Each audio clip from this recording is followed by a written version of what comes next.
Good morning बच्चों। आज हम पढ़ेंगे सांख्यिकी के बारे में।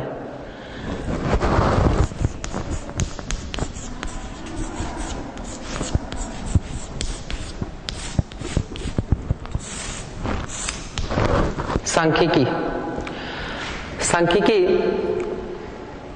गणित के वैज्ञानिक बाउले ने सांख्यिकी गणना एवं माध्यों का विज्ञान कहा है। माध्यों का विज्ञान अर्थात जो भी संख्याएं होती है उन सभी संख्याओं को जोड़कर और उनकी संख्या से हम उसको भाग लगा देते हैं तो जो संख्या प्राप्त होती है वो कहलाती है माध्य। हम सामान्यतः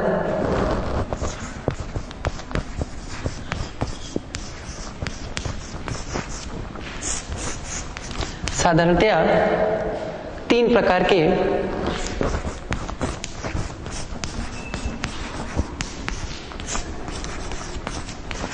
माध्य अर्थात केंद्रीय प्रवृत्ति की माप,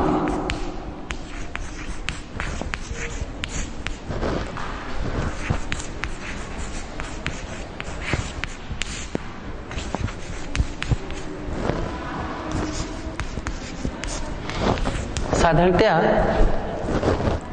3 प्रकार के केंद्रीय प्रवृत्ति की माप अर्थात माध्य होते हैं, जिसमें पहले नंबर पे आता है समांतर माध्य,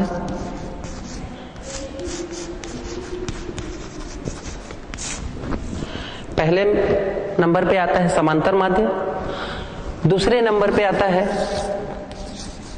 माध्यिका और तीसरे नंबर पे आता है बहुलक। अंग्रेजी में हम समांतर माध्य को अर्थमेटिक मीन बोलते हैं, माध्यिका को हम मीडियन बोलते हैं और बहुलक को हम मॉड के नाम से जानते हैं। सबसे पहले हम आते हैं पहला प्रकार, जो केंद्रीय प्रवृत्ति का पहला प्रकार है, माध्य का पहला प्रकार है समांतर माध्य। हम समांतर माध्य को देखते हैं।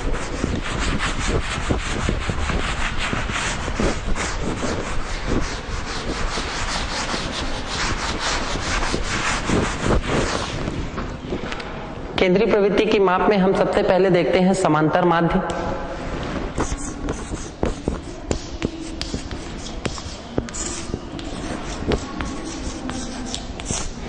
जिसको हम शॉर्ट नेम में ए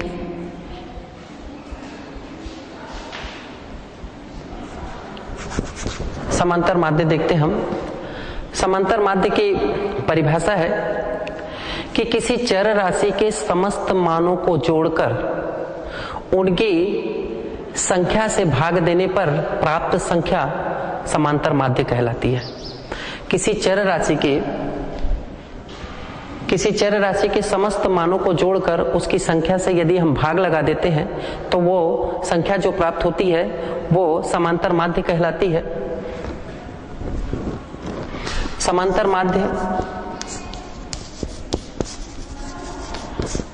माध्य को हम स और मा से प्रदर्शित करते हैं और इसे हम अंग्रेजी वर्णमाला के अक्षर x बार से प्रदर्शित करते हैं।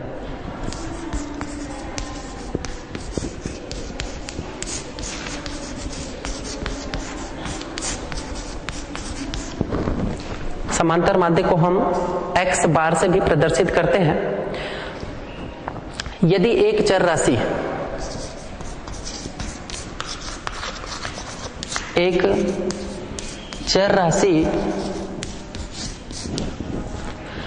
x के मान क्रमशः x1, x2, x3 ...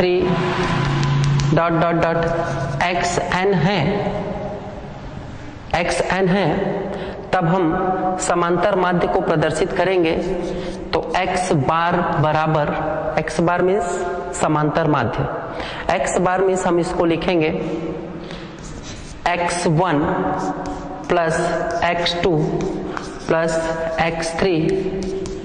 xn बटा नंबर ऑफ टर्म्स को हम n से प्रदर्शित करते हैं, इसलिए हम n से इसको भाग लगा देते हैं।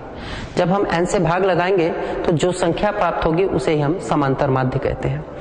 इसी स्थिति में हम यदि दो चर राशि अर्थात यदि इस चर राशि का आवृत्ति दिया हो, तब ऐसी स्थिति में समांतर माध्य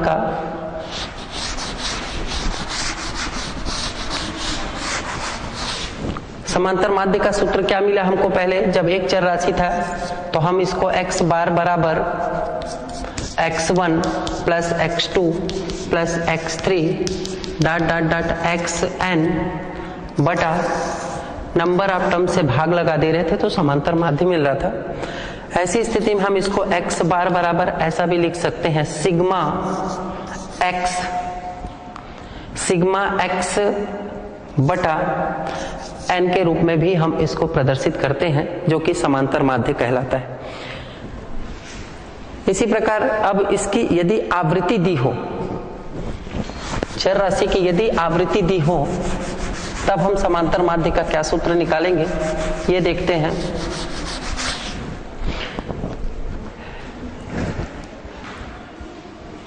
चर राशि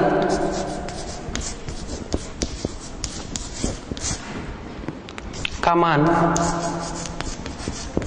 x1, x2, x3, xn तथा बारंबारता को ही हम आवृत्ति भी कहते हैं। बारंबारता कोष्टक में यदि लिख लेते हम आवृत्ति इसकी यदि f1, f2, f3 dot dot dot fn है, तब ऐसी स्थिति में समांतर माध्य का सूत्र होगा x बार बराबर x1 f1 plus x2 f2 plus x3 f3 plus dot dot dot xn fn बटा fn। इससे हम भाग लगा देते हैं, तब स्थिति थी इस तरीके से हमें जब आवृत्ति दी होगी तब समांतर माध्य का सूत्र प्राप्त होगा। और समांतर माध्य के सूत्र को हम अलग से ऐसा भी लिख सकते हैं बराबर sigma F x upon sigma F, ऐसा भी लिख सकते हैं, या फिर बराबर सिग्मा एफ एक्स बटा कैपिटल एन अर्थात सिग्मा एफ को हम लोग नंबर ऑफ आवृत्ति के नाम से कैपिटल एन से भी प्रदर्शित कर सकते हैं। तो समांतर माध्य के दो सूत्र मिल गए हमको। अब समांतर माध्य का कुछ और भी सूत्र हैं जो अलग अलग विधियों के माध्यम से ज्ञात करते हैं हम।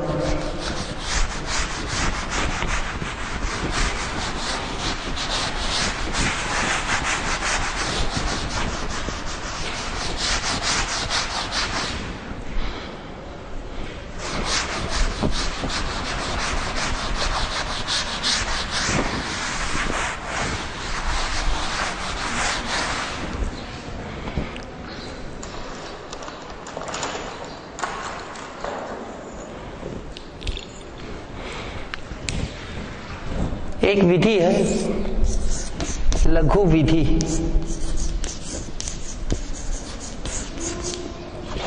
लघु विधि का समांतर माध्य ज्ञात करने के लिए सूत्र होता है इसका x बार बराबर a plus sigma F D upon sigma F.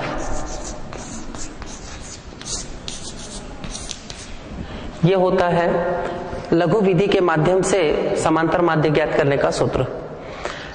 x बार बराबर a plus sigma F D upon sigma F. Sigma F means number of आवृत्ति, जिसको हम कैपिटल N से भी प्रदर्शित करते हैं। डी जो होता है वो होता है डी अर्थात डी बराबर x माइनस ए।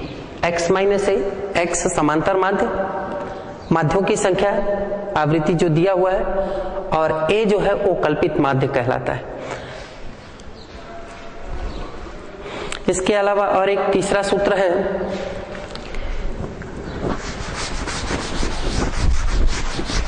ये लघु विधि के माध्यम से ज्ञात करने का सूत्र है। इसके अलावा और एक सूत्र है जिसको हम पद विचलन विधि कहते हैं। पद विचलन विधि। पद विचलन विधि में ध्यान रखना है आपको थोड़ा सा इसका सूत्र। यदि आप सही तरीके से इसका ध्यान नहीं रखे तो आप गलत भी कर सकेंगे सवाल को। इसका सूत्र होता है x बार बराबर a plus sigma F U upon capital N into I, और u मीन्स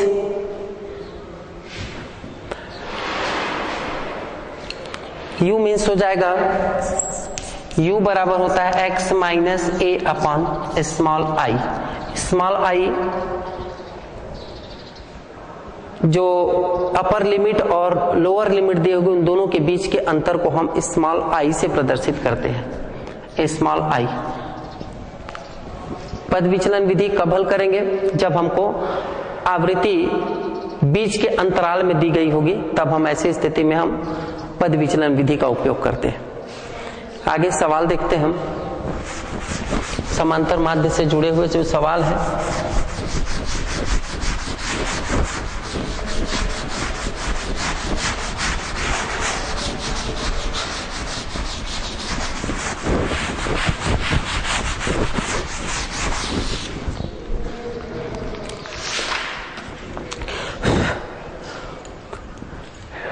सारणी दिया हुआ है, निम्न सारणी में समांतर माध्य ज्ञात कीजिए।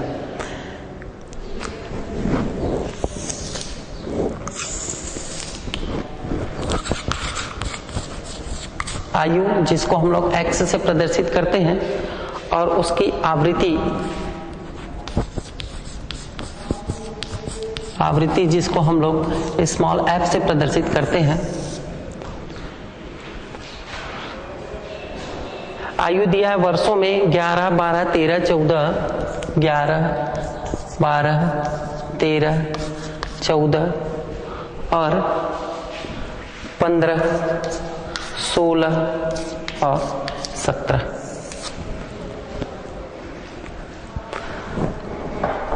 थोड़ा सा गैप लेके ताकि हमको सवाल को हल करने में सुविधाजनक हो।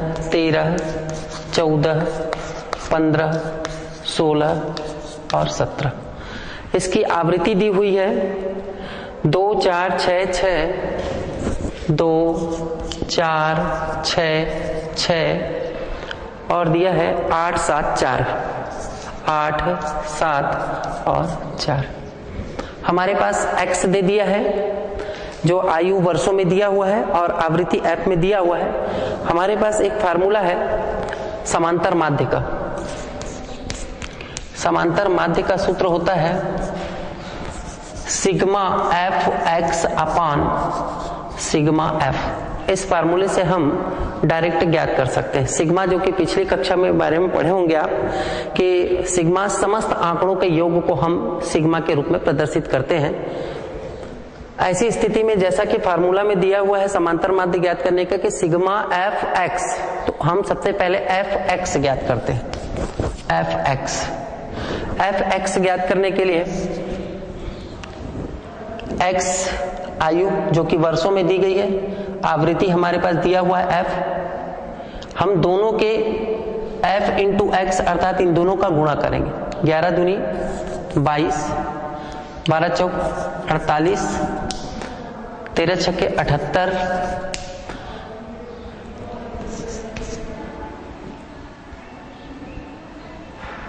14 छक्के 84 और 8 पंचे 40 का 0, 8 एकम 8 और 4 12, 15 8 120, 16 7 112 और 17 चौक 68। ये हो गया Fx। अब सिग्मा अर्थात Fx के समस्त आंकड़ों का योग, और आवृत्ति सिग्मा F मतलब आवृत्ति के समस्त आंकड़ों का योग। हम इसके आवृत्ति का योग करते हैं, सिग्मा F बराबर और सिग्मा Fx बराबर जो आंकड़ा प्राप्त होता है वो हमें सिग्मा Fx का आंकड़ा प्राप्त होता है 532। यदि हम सबको टोटल करते हैं 8 2 10 8 18 18 और 4 22 23 24 24 और 8 32 का 2 4 2 6 7 6 13 13 और 8 21। इस तरीके से हम सबको टोटल करते हैं तो 532 प्राप्त होता है। और आवृत्ति का योग करते हैं तो आवृत्ति का योग करने के बाद हमें सिग्मा F प्राप्त होता है, वो 37 प्राप्त होता है।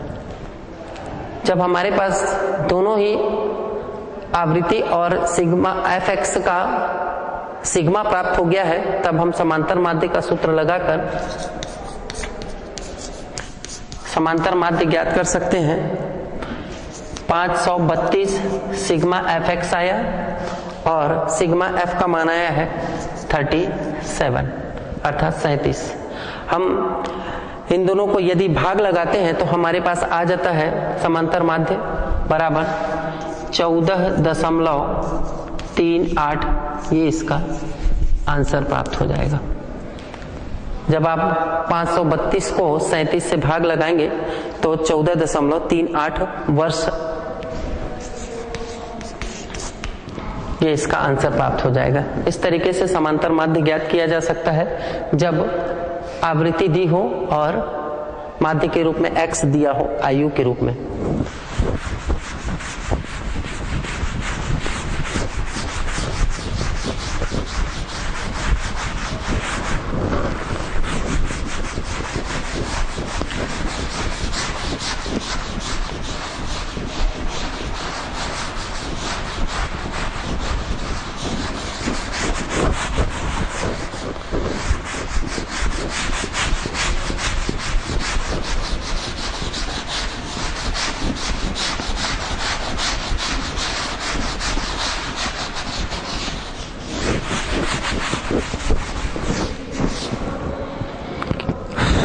इसी प्रकार दूसरा प्रश्न देखते हैं हम कि कार्यालय में डाले गए किसी कक्षा में छात्रों के मासिक परीक्षा में प्राप्तांक निम्न सारणी में दिए गए हैं।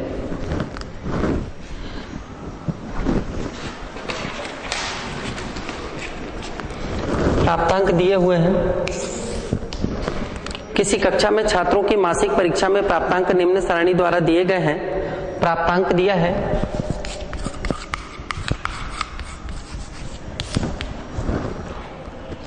11, 12, 13, 14, 15 और 16 और छात्रों की संख्या दी गई है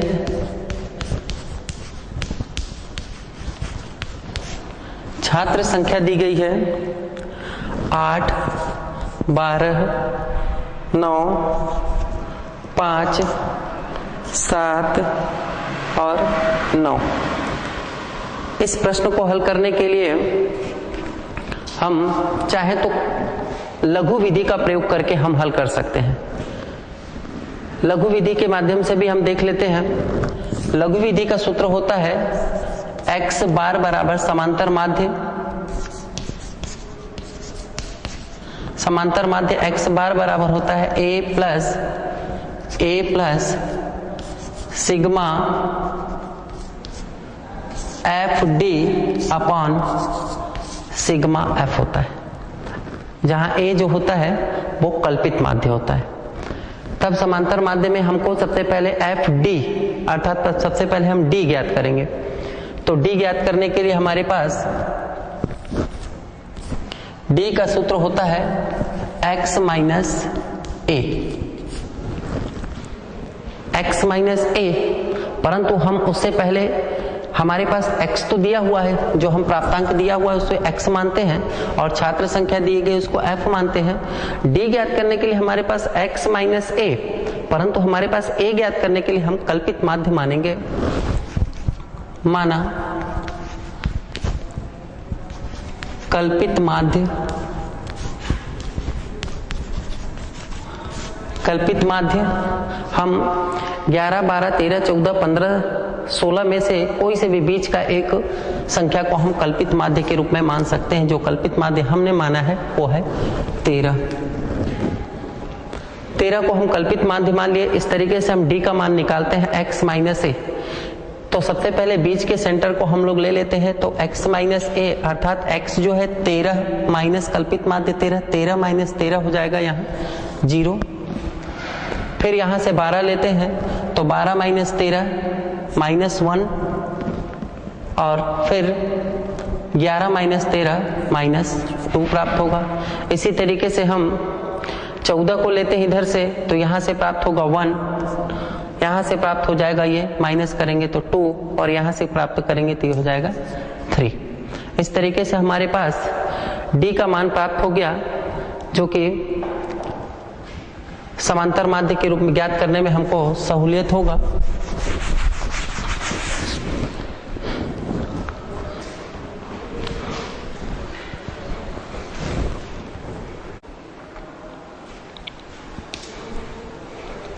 इस तरीके से हम देख रहे थे कि समांतर माध्य का सूत्र था, समांतर माध्य बराबर था a plus sigma F D upon sigma F था। तब हम d का मान ज्ञात कर रहे थे। अब d का मान ज्ञात करने के बाद हम यहाँ से एफ डी ज्ञात करेंगे। एफ डी अर्थात 8 का फ्रीक्वेंसी अर्थात आवृत्ति का गुणा हम d से करते जाएंगे तो हमारे पास एफ डी ज्ञात हो जाएगा। एफ डी का गुणा करते हम तो 8 का -2 से गुणा करेंगे तो हो जाएगा -16, 12 का -1 से गुणा करेंगे तो हो जाएगा -12, 9 का 0 से गुणा करेंगे तो ये हो जाएगा पूरा 0, 5 का 1 से गुणा करेंगे तो 5 एकम 5, 7 का 2 से गुणा करेंगे तो 7 दूनी 14, और 9 का 3 से गुणा करेंगे तो 9 तिया 27 हो जाएगा एफ डी। अब हम हमारे पास जो मान दिया हुआ है उसमें हम सभी के मान में सिग्मा ज्ञात करेंगे, ताकि हमको जो सूत्र में दिया है सिग्मा एफ डी और सिग्मा एफ, तो सिग्मा एफ डी ज्ञात करते हैं। तो सिग्मा एफ डी ज्ञात करने के लिए हम सिग्मा एफ डी ज्ञात करने के लिए हम क्या करेंगे, माइनस वाली संख्या को जोड़ लेंगे। माइनस वाली संख्याओं का जोड़ कितना आ रहा है, माइनस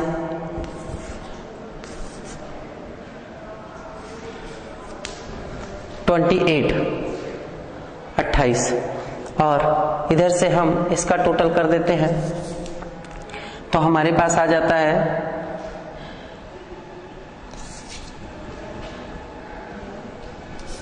46।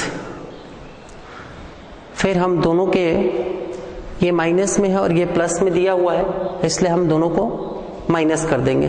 तो यहां से हम माइनस करेंगे तो ये हो जाएगा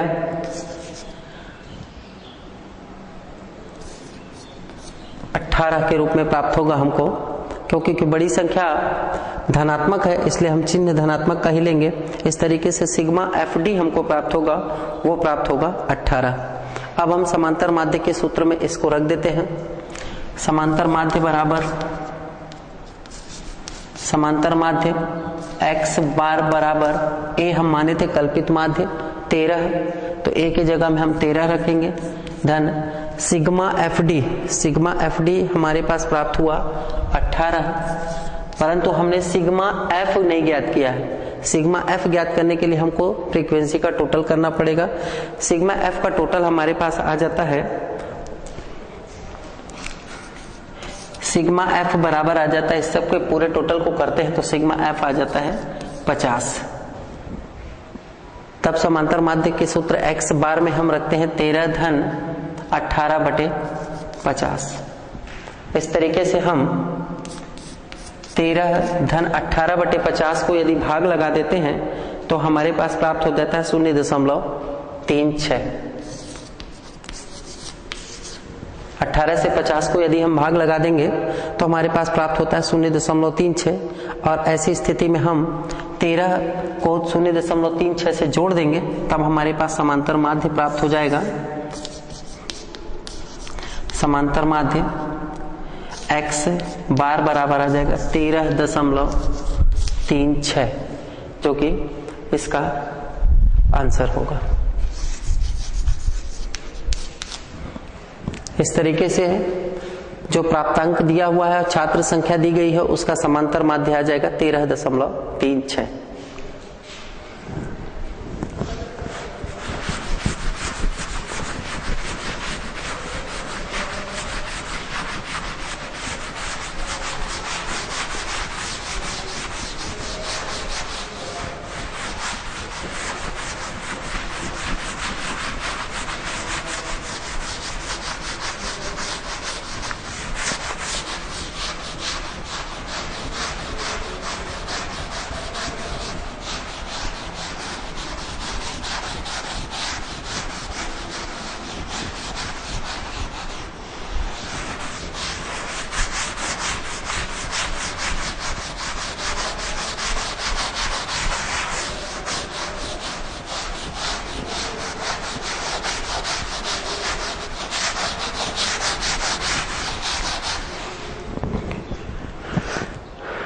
अगला प्रश्न देखते हैं हम।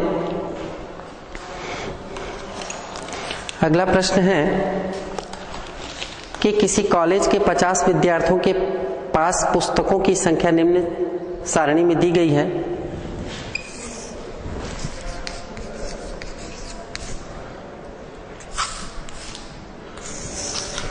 पुस्तकों की संख्या दी है यहां पर, पुस्तकें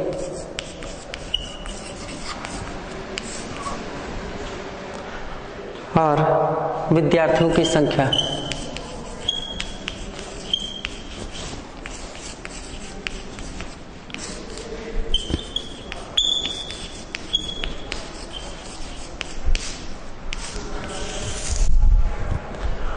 पुस्तकें दी गई है हमारे पास 31,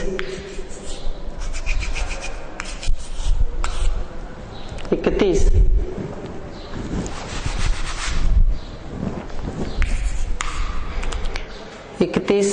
32, 33, 34 और 35, इतनी पुस्तकों की संख्या दी गई है। विद्यार्थियों की संख्या दी गई है हमारे पास 8, 10, 15, 8 और 9। तब ऐसी स्थिति में हम पुनः कल्पित माध्य मारकर समांतर माध्य ज्ञात करेंगे।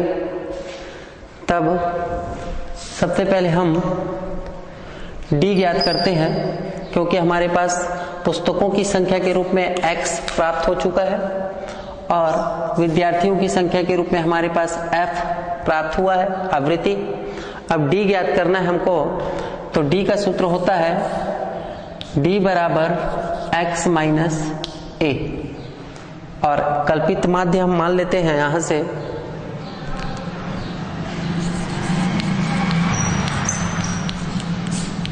कल्पित माध्य मान लेते हैं x में ही हम कोई भी बीच का एक पद मानते हैं।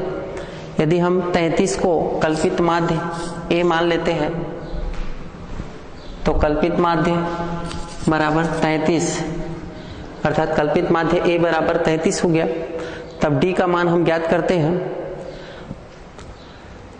यहां से 33 में से 33 जाएगा 0,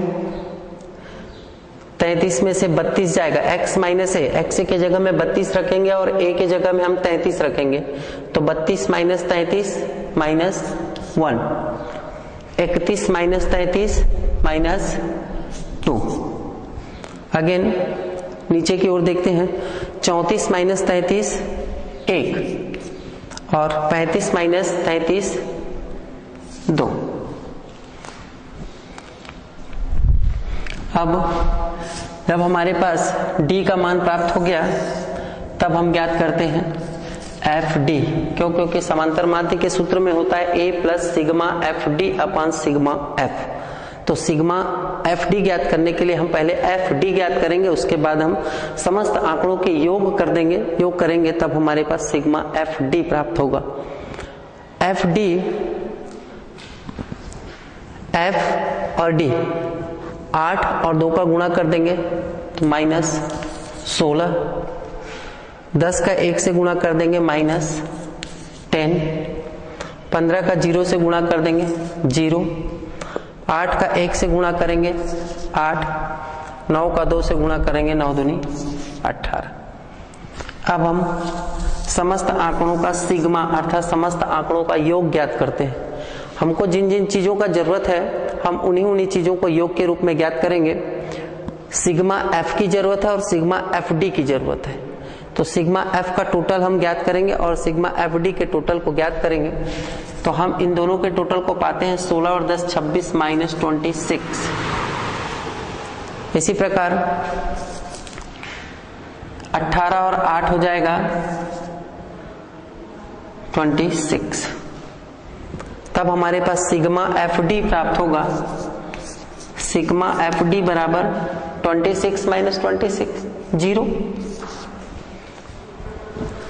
और सिग्मा एफ प्राप्त होगा हमारे पास 50।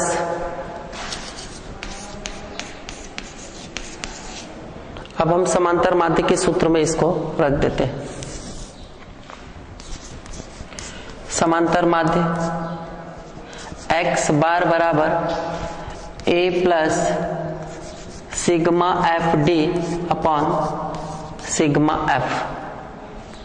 रखते हैं a का मान 33 धन सिग्मा एफ डी का मान 0 अपॉन 50, 0/50 मीन्स 0 इक्वल टू 33 धन 0, 33 धन 0, आंसर आ जाएगा इसका 33। इस तरीके से दी गई पुस्तकें और विद्यार्थियों की संख्या का समांतर माध्य आएगा वो 33 प्राप्त होगा हमको। अगला प्रश्न देखते हैं हम।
अगला प्रश्न देखते हैं हम।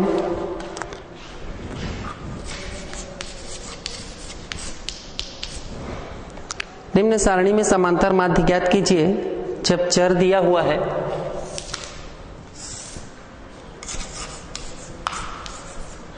चर x दिया हुआ हमारे पास 65, 66, 67, 68, 69, 70, 71, 72 और 73। ये चर राशि के मान दिए हुए हैं और आवृत्ति दिया हुआ है। आवृत्ति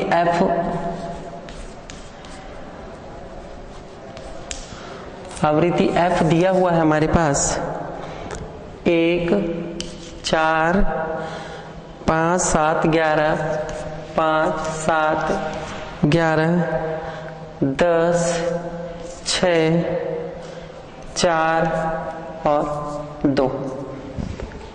तब पुनः हम लघु विधि का प्रयोग करेंगे और लघु विधि के प्रयोग का सूत्र होता है समांतर माध्य का x बार बराबर a plus sigma F D upon sigma F. सबसे पहले हम कल्पित माध्य मान लेते हैं। माना कल्पित माध्य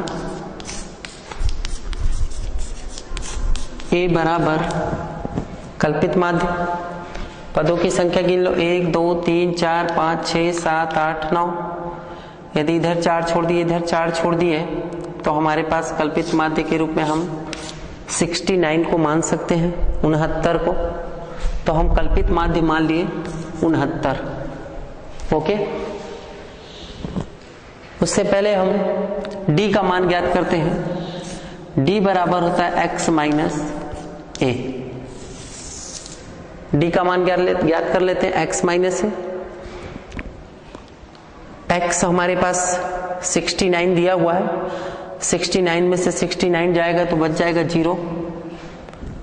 69 में से 68 का जाएगा -1, यहाँ आ जाएगा -2, ये हो जाएगा -3, ये हो जाएगा -4।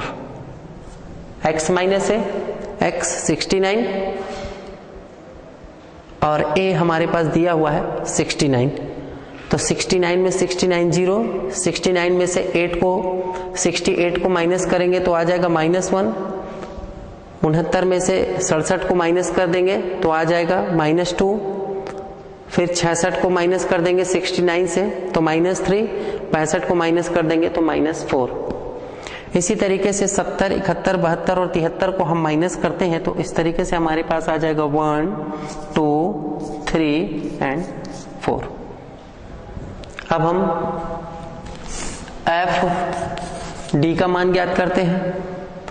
एफ डी ज्ञात करने के लिए हमारे पास गुणा कर दें, माइनस का -4 से गुणा होगा तो -4, 4 तिया 12 -12, 5 दूनी 10 -10, 7 एकम 7 -7, 11 0 0, 10 एकम 10, 6 दूनी 12, 4 तिया 12 और 2 चौक 8।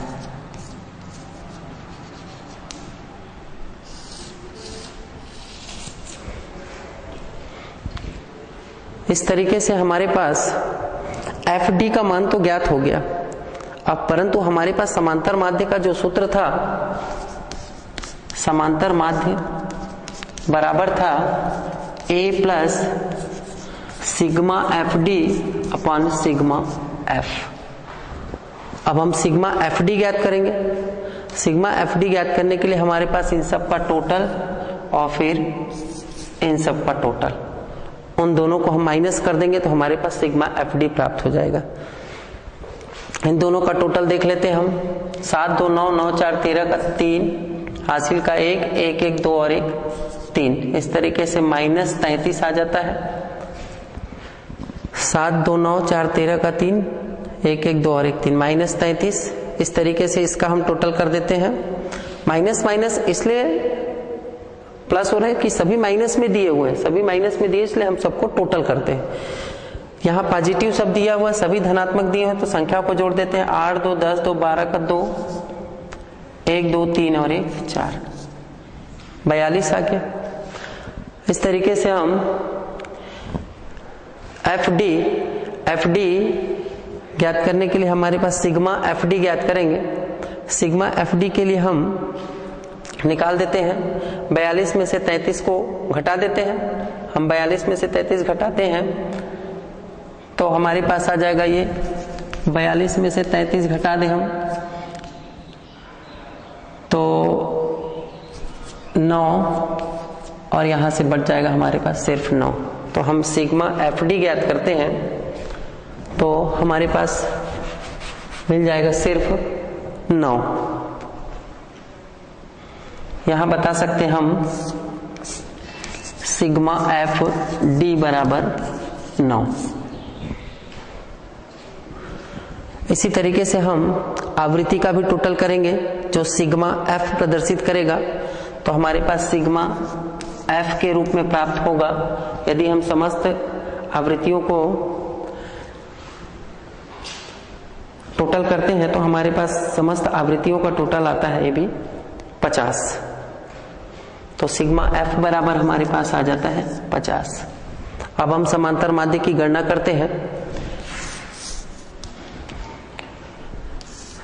समांतर माध्य x बार बराबर a हमारे पास था 69 प्लस सिग्मा fd हमारे पास प्राप्त हुआ 9/50। 69 प्लस सिग्मा fd का मान रखे 9 और सिग्मा f का मान रखे हम 50। इस तरीके से हमारे पास दोनों को भाग लगा देते हैं तो हमारे पास प्राप्त हो जाता है ये 69 प्लस 0.18। जब हम 9 को 50 से भाग लगाएंगे तो हमारे पास 0.18 प्राप्त होगा और जब हम इसका टोटल कर देते हैं तो 69.18 इसका समांतर माध्य प्राप्त हो जाएगा।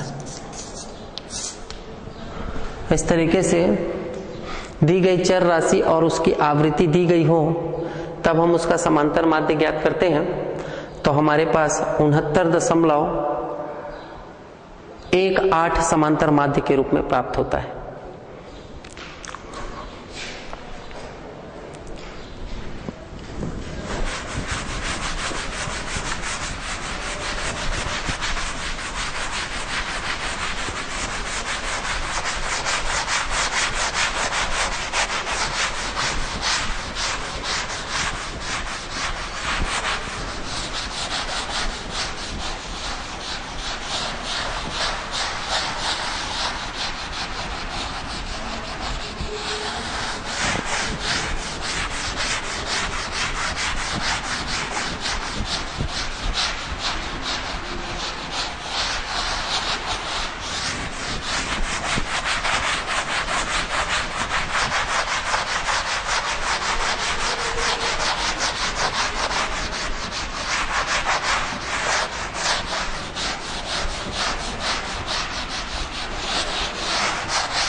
इस तरीके से हम समांतर माध्य की गणना करने के लिए हमारे पास जब भी कोई आवृत्ति चर राशि दी गई हो और हमारे पास आवृत्ति दी हो तो आवृत्ति और चर राशि की दोनों को हम गुणा करके कल्पित माध्य मानकर हम उसको जो सूत्र दिया हुआ है समांतर माध्य के उस समांतर माध्य के सूत्र में रख कर यदि हम आगे की गणना करते हैं तो जब भी हम कैलकुलेशन करेंगे या जब भी गणना करेंगे तो जो संख्या प्राप्त होगी वो समांतर माध्य के रूप में जानी जाएगी। समांतर माध्य के साथ ही साथ इसमें हमारे पास लघु विधि के माध्यम से भी हम समांतर माध्य ज्ञात कर सकते हैं और सिंपल ही चर राशि का मान जो दिया हो उसके माध्यम से भी ज्ञात कर सकते हैं। इसके अलावा और भी समांतर माध्य ज्ञात करने का एक और विधि है जो पद विचलन विधि है, जिसमें हम u का एक फार्मूला लगाते हैं, fu ज्ञात करना पड़ता है और fu ज्ञात करने के लिए हमारे पास u जो है वो x माइनस a बटा i अर्थात अपर लिमिट और निम्नतम सीमा, उच्चतम सीमा और निम्नतम सीमा दोनों के अंतर को हम माइनस करेंगे तो हमको एक अंतराल प्राप्त होगा जो i के रूप में प्रदर्शित करेंगे और इस तरीके से हम u को हम x माइनस a बटा i के रूप में ज्ञात करके समांतर माध्य ज्ञात करते हैं।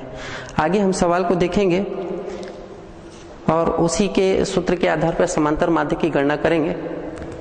बाकी हम अगले सवाल की गणना के लिए हम फिर से उपस्थित होंगे। धन्यवाद।